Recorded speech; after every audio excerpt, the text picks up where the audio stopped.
골든밥. 백미보다 현미가 좋다는 거는 누구나 다 아실 텐데요. 그럼에도 불구하고 사람들은 백미를 찾습니다. 이유는 현미가 이제 식감이나 이런 맛 때문인데요. 현미가 너무 퍽퍽하죠. 예. 그리고 이제 현미가 입안에서 계속 돌고 안 넘어가죠. 아, 맞아. 그 쫀쫀한 느낌이 잘 없죠. 그러니까 계속 이렇게 돌아가고 그리고 사실 현미는 밥하기도 힘들어요. 그러니까 오래 물에 담궈놔야 되잖아요. 그러니까 하는 가정주부들도 사실 이렇게 하기 쉽지가 않은데 백미의 맛과 현미의 영양을 동시에 잡은 골든밥 95%가 오늘의 상품입니다. 여기 있습니다. 백미는 현미보다 부드러운 대신에 엄청 많이 깠거든요. 이 도전 과정에서. 그래서 쌀의 영양분 95%가 손실이 되고요. 특히 쌀룬과 쌀의 겉을 감싸고 있는 노란색 호분층이 손실되기 때문입니다. 그러니까 백미는 부드럽고 맛있지만 영양은 거의 없다. 이렇게 보시면 되겠습니다. 오로지 탄수화물만 남는다라는 건데요. 진짜요. 근데 백미만 먹을 경우에는 부드러운 탄수화물만 섭취하게 되면 비만, 또 섬유질이 사라진 쌀을 먹게 돼서 변비로 고생하는 경우가 많은데 백미 같은 현미, 얘 정체는 현미예요. 근데 모양새는 백미 같다는 거죠. 골든밥 95%는 다이아몬드 특수 정밀 도정으로 대박. 불필요한 쌀의 왁스층만 정교하게 특수 도정한 쌀입니다. 그래서 영양은 현미, 맛과 식감은 백미인 골든밥 95%가 탄생을 합니다. 참고로 골든밥 95%는 모두 고품질의 추정별을 원곡으로 도정한 쌀입니다. 옛날에는 정미소에서 하면 거기서 주워 먹고 많이 아, 네. 근데 진짜 쌀룬이 다. 있어요. 제가 현미밥을 먹는데 아, 쌀룬 있는 게 좋은 거예요? 네. 그게 영양분 제일 많으니까. 그래요? 네. 보면은 근데 여기 아주- 보면 쌀룬이 다 있어요. 이 안에 보시면. 그리고 가격이 사실은 중요하잖아요. 네. 2021년 햅쌀 나와가지고 이때 햅쌀 먹어야 돼요. 진짜 맛있거든요. 골든밥 95% 4kg이 26,500원. 오, 싸요. 네. 그리고 골든밥 95% 키즈. 요건 뭔가요? 네. 키즈 애기들용인가? 애기들용인가 봐요. 좀 아. 더 부드럽게 만든 것 같죠? 그렇다, 애기들용이다. 예, 28,500원. 그리고 2021년 햅쌀 골든밥 세트가 있어요. 골든밥 95% 4kg랑 골든밥 95% 키즈 4kg. 이거 괜찮다. 이렇게 하면 이게 26,500원 더하기 28,500원이면 54,000원이어야 되는데 네. 49,800원. 5,000원이. 네.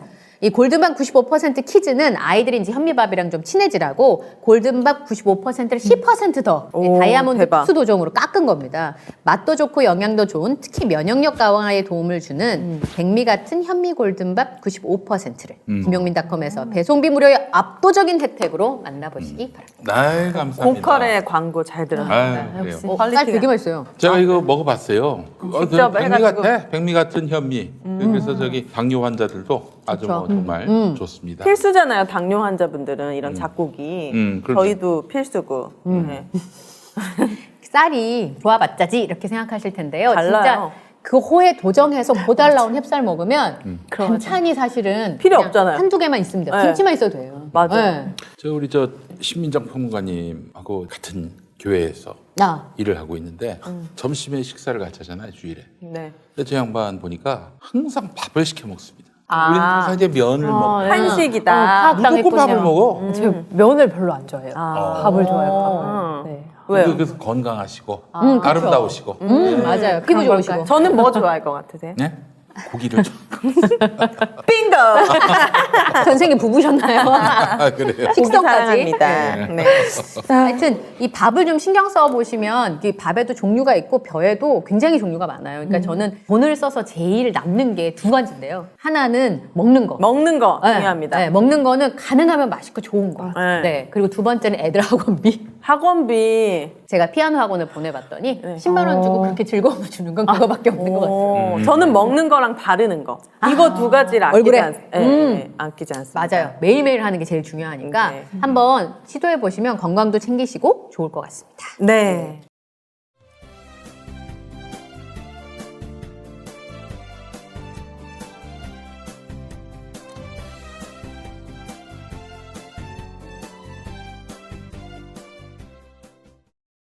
다음 주제는 저랑 앵커님이랑 겹친 거예요. 아, 그래요. 아, 좋습니다. 얼마나 핫한 주제인지. 네. 제가 어젯밤에 너무 흥분해가지고 이 뉴스를 보고 네. 예, 우선 사건 개요만 좀 설명을 드리자면 인천에서 있었던 층간소음 때문에 이제 분란이 발생을 한 겁니다. 아이고. 한 공동주택에 4층에 살고 있는 남자가 3층에 있는 가족 엄마, 딸, 아빠 이렇게 3명이 있는데 와가지고 이제 흉기를 들고 계속 위협을 한 거예요. 위층에 사는데 시끄럽다고요? 아래층이? 시끄럽다고. 근데 이번만 그런 게 아니라 지속적으로 계속 괴롭힘을 해왔다고 하는 게 경찰 조사 결과로 이제 발표가 됐어요. 그러니까 처음 와서 층간소음 난다고 협박을 한 게 아니라 이번에도 협박을 하게 된 거죠. 근데 협박을 하고 경찰에 신고가 돼서 경찰 출동을 했어요. 20년 경력을 가지고 있는 경위와 지금 이제 작년 12월에 중앙경찰학교를 졸업을 하고 아직 1년이 안 된 15 여자 순경 이제 2인 1조로 출동을 해서 뜯어 말렸어요. 그리고 그 가해자를 위로 올려보냈어요. 집에 올라가라고.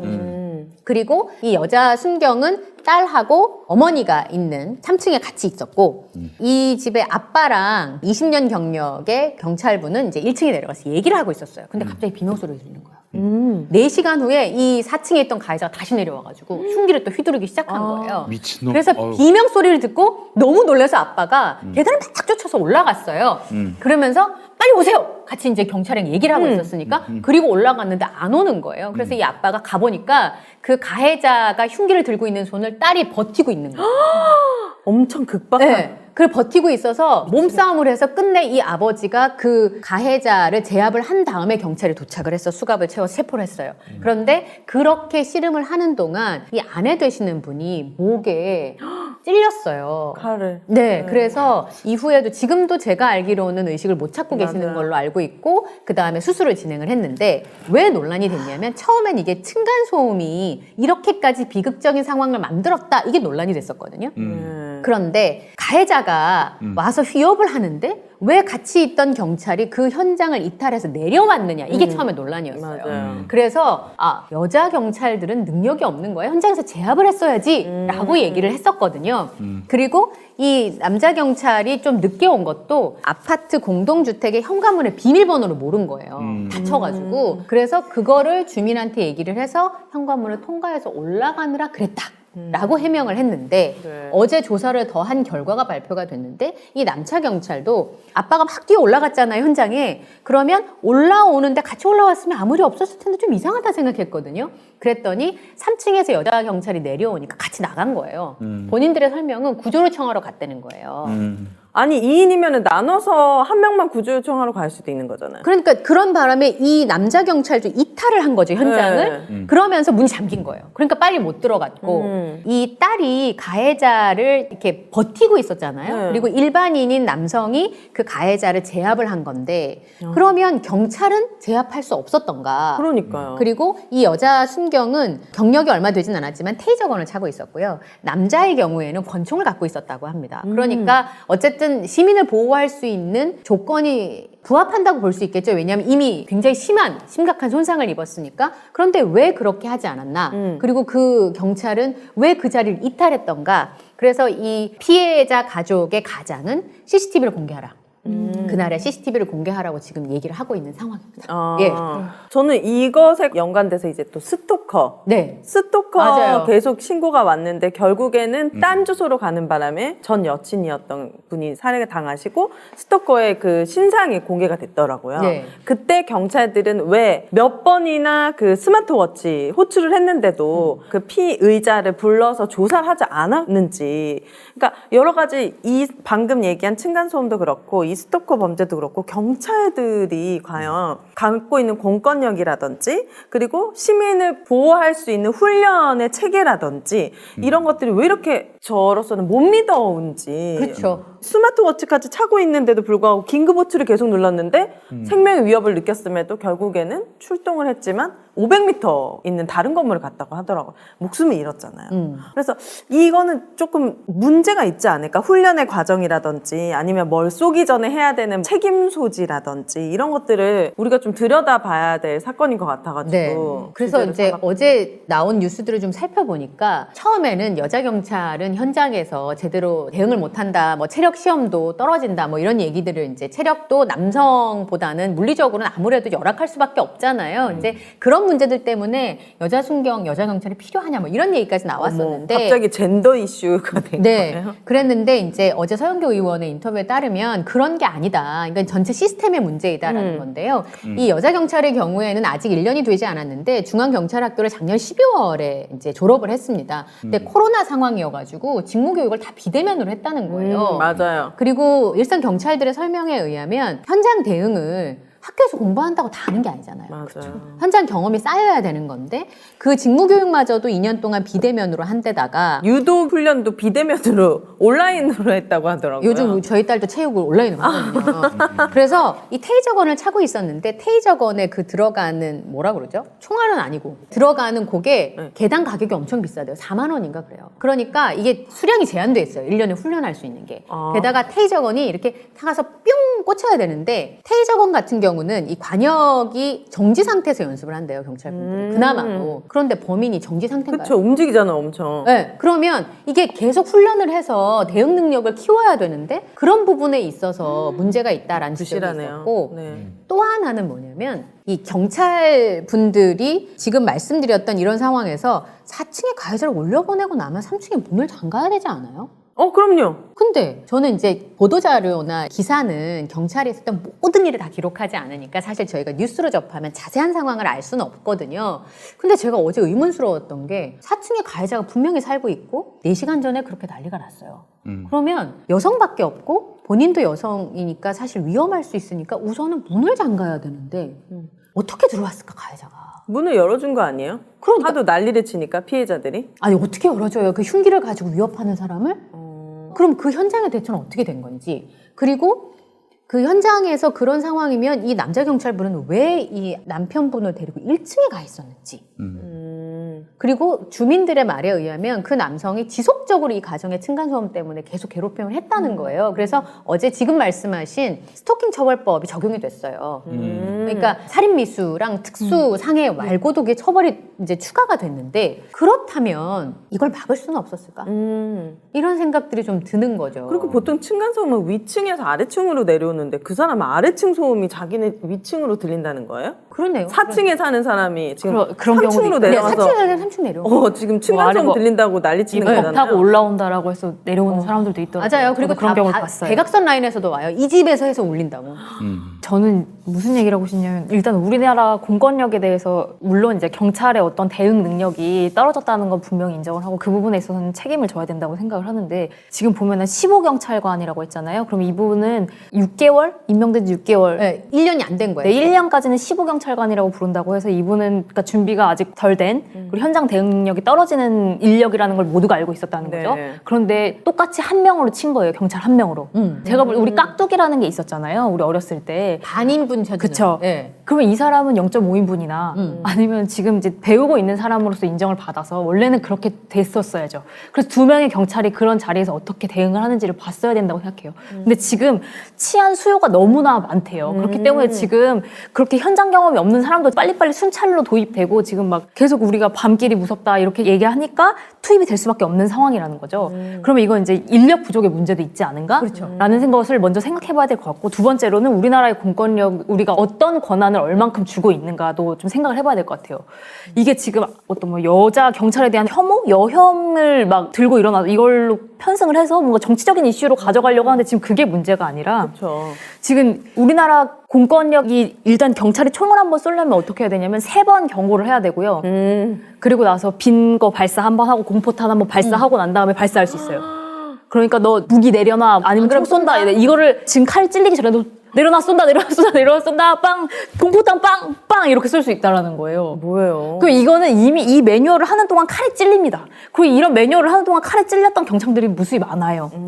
그런데 미국 같은 경우 우리가 뭐 미국이 다 옳다고 할 수는 없지만 그리고 미국에서는 경찰관의 권력이 너무 그러니까 세서 문제긴 하지만 우리도 이 사람들이 이 경찰 조직을 보면 경찰대 출신이 한 전체의 3%? 근데 이 사람들이 고위직의 60% 이상을 차지하고 있다고 해요. 그럼 이 사람들은 권한도 가지고 있고 이런 사안에 대해서 자기들 마음대로 판단할 수 있고 그리고 이거에 대해서 어떤 좋은 일이 일어났을 때 보상도 자기들한테 받을 수 있고 이런 모든 권한은 그 사람들이 다 독차지하고요. 나머지 12만 중에 정말 대부분의 경찰관들은 맨날 동네에서 술 취한 사람한테 의도맞고 욕먹고 출동해도 욕먹고 뭐 해도 욕먹고 승진도 잘 안 되고 뻑하면은 옷 벗어야 되고 저도 신고해본 적이 있는데 이거 잘 처리됐다고까지 이게 확인이 되지 않으면 문제가 생겨서요. 그러니까 매뉴얼 지켜야 되는 건 너무나 많은 거예요. 거의 민원 처리만. 그렇죠. 이분들은 권한이 별로 없어요. 책임만 많아요. 진짜로 국민들을 만나고 우리 국민들을 실제로 만나서 보호하는 사람들, 책상에 있는 사람들 말고 진짜로 이분들한테 권한이 있어야 되는데 이분들은 책임만 져야 되는 상황인 거예요. 지금 우리나라 경찰의 어떤 시스템이. 그러니까 좀 소극적이겠네요. 그렇죠. 진짜 국민들이 밤길에서 내가 위험에 처했을 때 나를 도와줘야 될 이 경찰관은 이게 지금 내가 책임질 사항은 없는지를 매뉴얼을 빼먹은 건 없는지는 맨날 이것만 체크를 해야 되는 거예요. 그러니까 문이 안 열렸을 때도 사실 상식적으로는 칼이 있다고 생각하면 문을 부시고 들어갈 수도 있는 건데 그거 기물 파손을 다 내가 그렇죠. 책임져야 되고 생각하니까 계속 그 비밀번호 올 때까지 기다릴 수밖에 없는 현실이었던 거죠. 경찰이 어쨌든 국가에서 허용한 폭력을 사용할 수 있는 상황인 거잖아요. 아까 이제 군인 말씀도 하셨는데 그래서 과거에 일부 경찰들이 이제 인권을 무시하고 죄 없는 사람들에게 이제 그런 폭력들을 가한 그 역사들 때문에 경찰의 권한을 이제 민주적으로 그렇죠. 사용할 수 있도록 많은 부분들을 조정해 왔습니다. 그러니까 여러 부분에 있어서 시민들의 인권을 보호해야 되는 것이긴 하지만 아까 같은 상황에 누구의 인권을 먼저 보호해야 하는 것인지 그리고 경찰들에게 어떤 상황까지는 허용할 것인지를 한 번은 생각을 해봐야 되는 게 사실은 대응이 좀 부족한 면이 있긴 합니다만 그러니까 아까 심지어 평론가는 그 얘기 했어요. 노희경 작가의 드라마에 제압을 하기 위해서 3번 얻어맞는다는 거예요, 경찰분들이. 네. 아까 그 얘기 하셨죠. 그 드라마를 보면은 그 경찰분들이 이것도 좀 드라마지만 그래도 제일 그나마 현실적으로 나왔다. 이 사람이 칼을 들고 나를 찌르려고 하는데 네. 이걸 끝까지 다 외치고 실탄이 없는 총을 한 발 쏘나면 공포탄도 쏘고 이걸 쏘기까지는 다 무조건 칼에 찔리는 거예요. 그렇게 무기를 든 사람들하고 있었어요. 세상에. 그리고 뭐 나름대로 공격 진압할 때 수비조가 있고 공격조가 있대요. 우리는 이제 이거에 대한 이해가 없으니까 여자가 뒤로 빠졌네, 뭐 누가 또 소극적이네, 뭐 시민보다 뒤로 와 있네, 뭐 이런 얘기들이 돈다는 거죠. 이게 지금 경찰들도 자기의 생명을 지킬 수 없는 정도의 매뉴얼이고 자기도 못 지키는데 국민은 어떻게 지킵니까? 그렇네요. 그러니까 뭐 국가 폭력이나 공권력에 의한 폭력은 반드시 처벌돼야 되지만 그리고 그것을 위해서도 권한이 분명히 제한돼야 되지만 이 권한은 소위 말해서 경찰 위에서 데스크에 있는 사람들이 자기 맘대로 하는 권한은 축소하되 진짜 시민들을 만나서 안전을 지켜줄 수 있는 사람들한테는 권한을 확대해줘야 될 것 같아요. 네. 칼을 들린 사람들한테 얼마든지 아까 말한 상태에서도 만약에 그렇게 다급한 비명소리가 들렸다? 총으로 문 쏘고 들어갈 수 있어야죠. 그러니까 그런 부분에 있어서는 국가에서 보상을 해주고 책임을 져주는 단계가 있어야 현직에 계신 경찰분들도 그런 부분은 또 해주고 책임을 져라고 제 얘기를 친구 중에 경찰이 있어요. 네. 근데 이 친구는 항상 그 매뉴얼을 지켜야 된다라는 그렇지 않으면은 책임을 져야 네, 되니까. 다 책임을 져야 되니까 그러니까 결국에는 매일 밤에 뭐 술 취한 사람 시달리고 출동해서 여기가 뭐 오래 붙잡고 있어서 늦게 출동하면 또 늦게 갔다 그러고 애를 쓰는 건 정말 애를 많이 쓰시거든요. 근데 이분들한테 별 권한이 없어요. 진짜로 나를 지켜줘야 될 시간에 그리고 전반적인 시스템 아까 말한 그 스마트워치 같은 경우는 장소 오류가 많이 난다고 하더라고요. 그럼 이런 것들은 현장에 출동하시는 분들의 탓을 할 게 아니고 뭐 남성이니 여성이니 이런 게 문제가 하기 아니라 어쩐 시스템에 관해서는 분명히 이게 더 점검이 필요한 거고. 진짜 듣다 보니까 너무 답답한 게 네. 이걸 왜 우리들이 시민들이 고민을 해야 합니까? 엄마니까 우리는 맘 쓰니까. 아니 정말. 아니 고민이 뭐 부당하다 뭐 타당하지 않다 이게 아니라 이 고민은 관료들이 하시고 그렇죠. 정치인들이 하실 일 아닙니까? 네. 이것 때문에 시민 안전이 지켜지지도 않고 이렇게 국민들이 불안에 떨어 살게 만드는 건 지금 정치권의 직무유기 아니에요? 그렇죠. 행안위에서 얘기해줘야죠. 맞아요. 지금 네. 행정안전부에서 일하시는 분들은 밤길에 이렇게 늦게 가고 술 먹은 사람들이 난동을 부리고 그리고 경찰이 보호해줘야 되는 그런 일을 잘 층간소음에서 그렇게 피해를 당해보시지 않으셔서 그러신 건지 이렇게 분명 예상할 수 있는 죽음이었고 맞아요. 예상할 수 있는 그 어려움들 왜 이거에 대해서 계속 개선이 안 되는지. 근데 이거는 정말 뭐 그것이 알고 싶다 궁금한 이야기 와이 가장 많이 나오는 장면이요. 맨날 신고를 해요. 그럼 경찰들이 맨날 출동을 해. 근데 저희가 할 수 있는 게 이것밖에 없습니다. 라는 말만 해요. 계속 하루에 10번을 신고하면 오긴 와. 저 출동은 오긴 하지만 와요. 반드시 와요. 오는데 해줄 수 있는 건 없는 거예요. 그러니까 공포인 상황은 이해를 하지만 네. 사건이 발생하기 전에는 어떤 조치를 취할 수 없는 거죠. 그러니까 스토킹 처벌법 같은 경우도 본인이 고소한 사람이 처벌을 원치 않은 반의사 불벌죄여서 아까 말씀하신 경우도 처벌을 못 한대요. 그러니까 스토킹 처벌법이 굉장히 오랫동안 문제가 돼서 이제서야 법이 통과됐는데 한 달 됐어요. 근데 실효성이 없다. 이런 얘기가 나오는 거고 예를 들어서 내가 그 사람을 용서해주고 싶어서 스토커를 용서해주는 게 아니라 무서워서 맞아요. 자꾸 협박당하니까 알았어 그럼 고소 취하할게 이렇게 되면 그럼요. 그 사람을 처벌할 방법이 없는 거예요. 이런 부분. 그리고 저는 그러니까 직업이 경찰이니까 괜찮겠지. 나랑 다른 사람이겠지. 이런 생각이 들었었어요. 그런데 얼마 전에 보니까 이게 칼에 한번 찔리면 그쵸. 칼만 봐도. 네, 한 번만 봐도 그게 경찰분들이라고 빨리 못 돌아온대요. 당연하죠. 그러면 그거 똑같은 치료를 사람인데. 해줘야 되잖아요. 심리치료. 그러니까 이분들한테 어때요? 사명감을 줄 수 있는 결국엔 내가 국민을 지킨다, 내가 시민을 지킨다라는 사명감이 이분들한테 필요한 거예요. 그분들도 결국엔 자기를 초월해서 그 사명감으로 우리를 보호해주는 거예요. 그런데 아까 말했던 것처럼 권한은 없고 책임만 져야 되면 누가 여기서 사명감입니까? 그냥 나도 공무원인 거지. 그리고 이분들이 진짜로 체력 훈련을 해서 정말 제압할 수 있게끔 운동을 하고 교육을 받을 시간을 우리가 보장합니까? 그렇지도 않아요. 그걸 해줘야죠. 이분들이 진짜 체력을 키워서 뭔가 몸 싸움을 했을 때 1대1로 붙었을 때 제압을 할 수 있을 만큼의 양질의 교육을 제공하지도 않고요. 이분들 맨날 매뉴얼 지켜야 돼서 맨날 기록하라는 거 기록해야 되고 보내라는 거 보내야 되고. 동사무소 같은. 그렇죠. 그런 거 해야 돼서 이분들이 진짜 실질적으로 어떤 위기 대처 능력이나 또는 그런 어떤 싸움의 능력들을 정말 보호할 수 있는 능력들을 키울 만한 여력이 없어요. 그렇다면 이거는 이 한 사람의 문제거나 어떤 성별의 문제가 아니라 시스템의 문제가 아닌가. 그럼요. 그러니까 김복준 교수님이 원래 이제 중앙경찰학교 출신이신데 그분이 이제 저랑 방송을 하면서 여러 가지 얘기를 해주셨었는데 얼마 전에 방송에 나와서 그 얘기 하시더라고요. 이분이 이제 살인의 추억에 송강호 씨가 이제 이분을 표현한 거라고 그래서 많은 분들이 아시는 분인데 가장 위협을 느낄 때가 언제냐라고 하니까 어쨌든 잡아 넣어놓은 범죄자들은 원한을 갖잖아요. 네. 그 딸이 학교 다니던데 초등학교 어디 몇 학년 몇 반이지? 라고 전화가 오면 다른 건 다 참을 수 있는데 그렇죠. 그 순간은 본인도 공포에 시달린다고 하더라고요. 당연하죠. 네. 그러니까 뭐 마약이나 강력 범죄를 많이들 하셨던 분인데도 불구하고 그런데 그런 부분들에 대해서 얼마나 이렇게 안전장치들은 있는지 그리고 119 구급대원들이나 경찰분들이 굉장히 그 트라우마에 시달리잖아요. 맞아요. 근데 그런 거에 대한 해결책은 과연 있었나? 그러니까 우리의 생명을 지키는 그분들도 그분들을 국가가 지켜준다. 내가 이렇게 맞아요. 헌신했을 때, 내가 이렇게 국민의 생명을 위해 일했을 때 나와 내 가족을 지켜준다.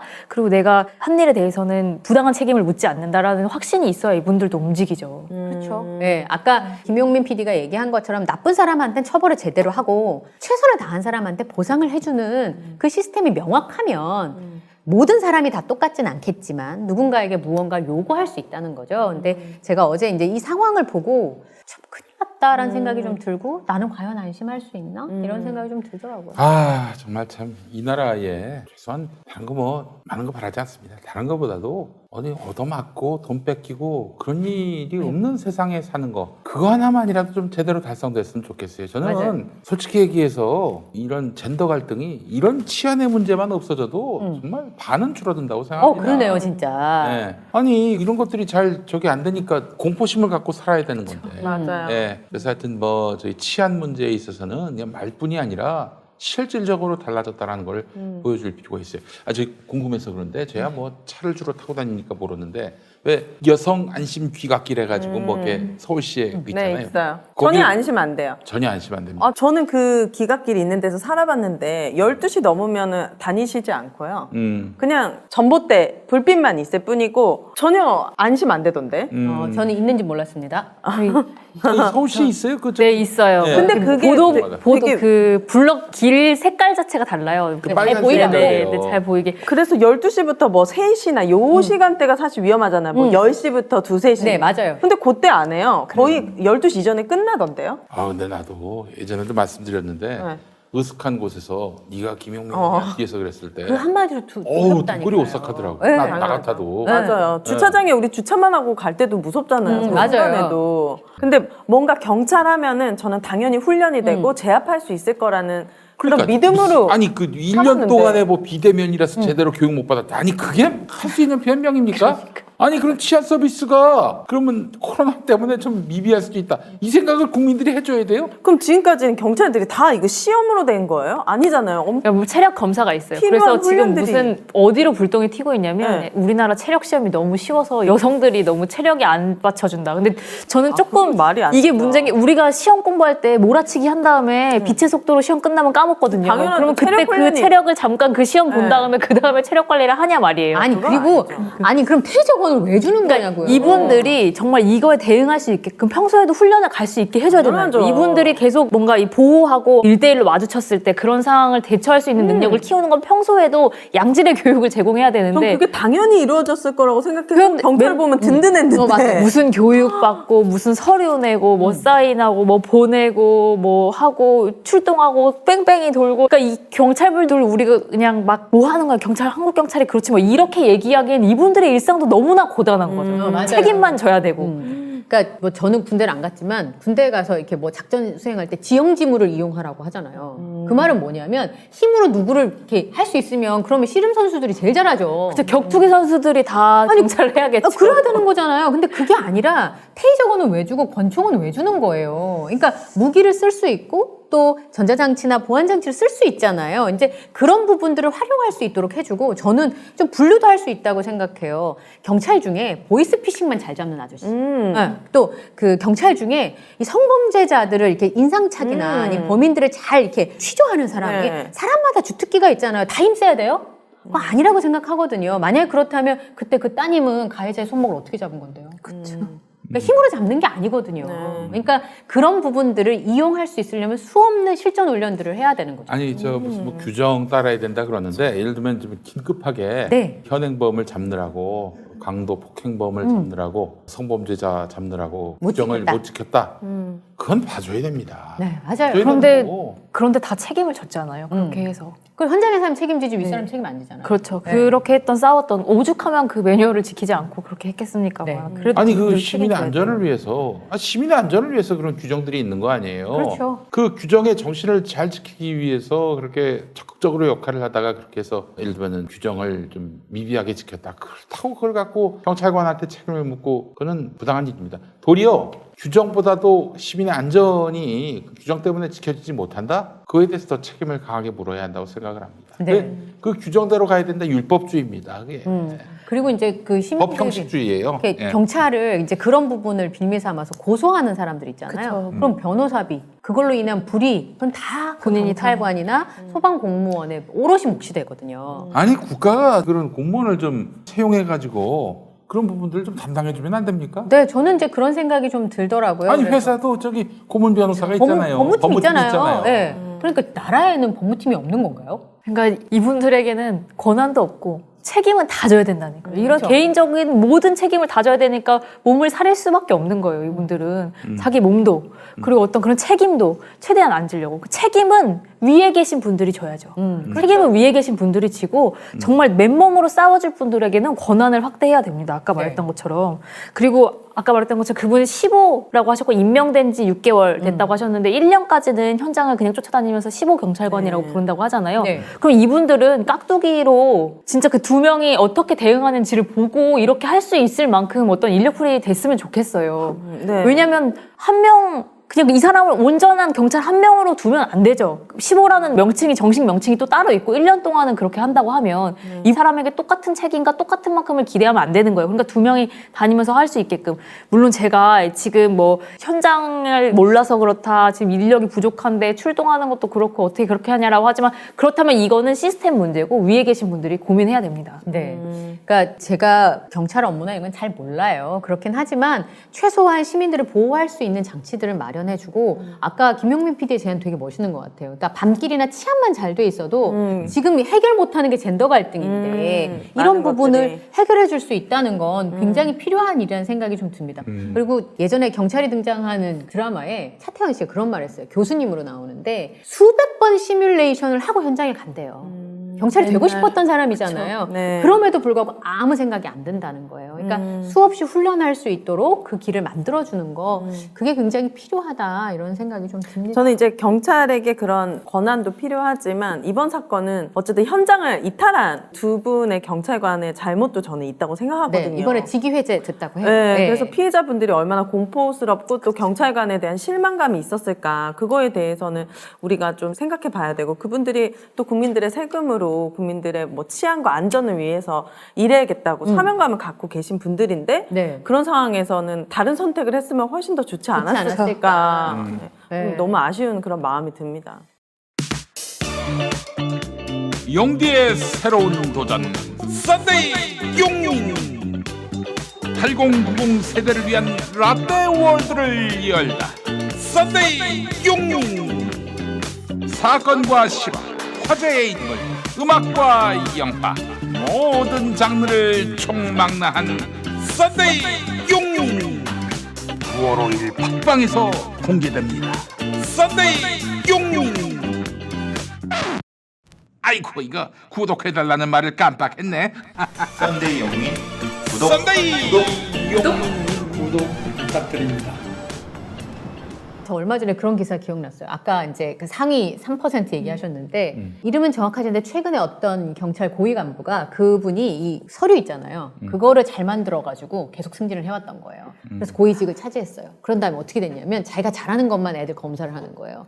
그 서식 때문에 글자 한자 뭐 있잖아요. 자간 뭐 이런 거 문서의 형식. 경찰이. 네. 그래가지고 그 밑에 있는 사람들이 이제 그거 맞추느라고 바쁜 거예요. 간부들이. 그러니까 그런 승진 체계를 만들면 안 되는 거죠. 그리고 승진도 정해져 있다고 해요. 3%의 경찰대 출신들이 60% 그래요? 이상의 그 고위직을 다 차지하고 있다고 한다면 경찰대? 이것도 분명히 문제가 있지 않을까요? 현장에서 아무리 발로 내가 열심히 뛰고 목숨을 걸고 일하고 시민들을 위해서 일한다고 해도 그 벽을 넘을 수 없다면 그 안에서조차도 계급이 있다면 이거는 문제가 있지 않은가. 네. 오늘 이제 이런 얘기를 해봤는데 네. 엄마들은 사실 치안 진짜 걱정이거든요. 그럼. 제일 중요하죠. 나도 걱정이고 애들도 걱정이고 우리 남편도 걱정이에요. 또 근데 여행 다녀보면 또 우리나라만큼 치안 좋은 맞아요. 나라가 정말 없는데 이런 사건이 한 번씩 일어날 때마다 우리가 또 경각심을 갖게 되는 것 같습니다. 네. 그럼요. 정말 이런 치안의 불안을 줄여주는 것은 미덕이 아니라 의무입니다. 맞습니다. 국가의 의무예요. 예, 이걸 가벼이 여기지 말고 네. 최선을 다해서 국민을 위해서 이렇게 치안 사건 발생하면은요, 되게 그런 일도 있잖아요. 아이가 유괴됐을 때 지금의 유괴범들이 거의 네. 동족을 찾기 힘들고 네. 워낙 치안망이 촘촘하다 보니까. 네. CCTV 다 달려있거든요. 근데 뭐 유괴 사건만 나면 전두환도 유괴 피해를 당한 그 가정에 가가지고 이놈 잡으면 아주 본보기를 보여주겠다 이런 식으로 얘기를 했잖아요. 왜 그러겠어요? 진짜 유괴 범죄에 분노해서 갔겠어요? 국가의 의무인 치안을 제대로 지키지 못해가지고 이런 사태가 발생한 데 대해서 말하자면은 이게 저 체면 치레를 하려고 가는 거예요. 맞아요. 예. 네. 때문에 이런 치안 문제는 직접적으로 이제 국가 최고 책임자의 책임입니다. 이걸 방지하기 위해서 최선의 노력을 기울여야 합니다. 그건 미덕이 아니라 의무라는 점 여러분 기억하시고 네. 방금 우리가 왜 경찰에게는 뭐 이런 규정 때문에 저런 규정 때문에 이게 치안이 제대로 지켜지지 못하고 있다. 이 고민은 우리가 할 게 아니야. 우리가 너무 오지랖 넓었나요? 아, 야, 좋은 치안으로 빨리 국민들한테 서비스해. 이렇게 우리는 이것만 얘기하면 됩니다. 네. 네. 알겠습니다. 오늘 이제 경찰분들 얘기까지 했는데요. 다음 네. 주 어떨지 참 궁금하네요. 네. 예. 자, 오늘 맘스 시사 오늘 순서는 마무리 하시고요. 오늘 미담을 안 하시네요. 아 오늘 이재명 후보자님 미담 아, 그래? 뭐 있나요? 했습니까? 아이, 뭐 굳이 뭐 이렇게 뭐 말이 너무나 더 당연하기 미담보다- 때문에 뭐 네. 굳이 이렇게 또 할 필요가 있을까? 근데 미담을 할 필요가 없는 게 윤석열 후보자님께서 알아서 마이너스를 계속 해주시고 있는 바람에 굳이 가만히 있어도 네. 뭔가 좋은 기류로 흘러가는 것 같습니다. 아니 통상 저 프롬포트에 뭐 아무것도 안 나왔으면 어떡합니까 우리 이현경 앵커께서 만약에 무슨 행사 제일 좋은 방법 아무 생각이 안 나면 네. 원래 프롬프터를 읽기로 했는데 네. 프롬프터가 안 올라오네요. 이렇게 네. 얘기하면 그쵸. 아이스 브레이킹이 됩니다. 그러니까 이 분위기, 무거운 분위기에 어떻게 대처하는가. 그리고 그 관련자, 책임자들 얼마나 막 초조하겠어요.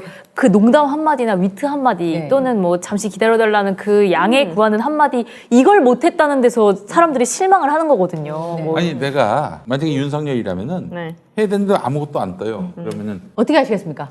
아 사실 여러분께 좀 준비된 정리된 말씀을 드리는 것이 예의라고 생각을 하는데 지금 화면이 나오질 않아가지고 잠시 좀 당황스러운데 네. 뭐 기왕 나온 김에 제 인생 얘기 좀 한번 해보겠습니다. 어. 그렇죠? 뭐 얼마나 많은 친구들하고 이거 하면서 자기 얘기를 재밌는 하면서. 얘기가 많을 네. 텐데요. 또 이거 하면서 또 친구들을 감동시킨 말들이 있을 거 아니야. 뭐 그게 쉽지 않았을 거예요. 입을 열어서 계속 문제가 됐기 때문에 네. 입을 열 수가 없었을 거라고 생각해요. 저는. 예. 네. 그쵸. 준비되지 않은 말을 하지 말라고 하도 이 이야기를 들었다면 그 훈련받아서. 순간에 이 분위기를 모면할 정도의 한마디 아니, 노래라도 정도는 노래라도 한 소절 할 수 있었잖아요. 못해도 그러니까. 뭐 그 아는 노래 하나라도 노래 시작했다 노래 끝났다라도 했으면 그게 더 재밌는 뉴스가 됐을 거예요. 저 위트가 네. 아주 큰 칭찬이 됐을 텐데. 보는 사람도 어쨌든 아니, 민망하던지. 전두환 죽었다고 그래도 뭐 가야 되지 않겠냐, 조문을 가야 되지 않겠냐라고 했더니 3시간 만에 철회했어요. 이런 모양 빠지는 그러니까요. 대통령 후보는 정말 처음입니다.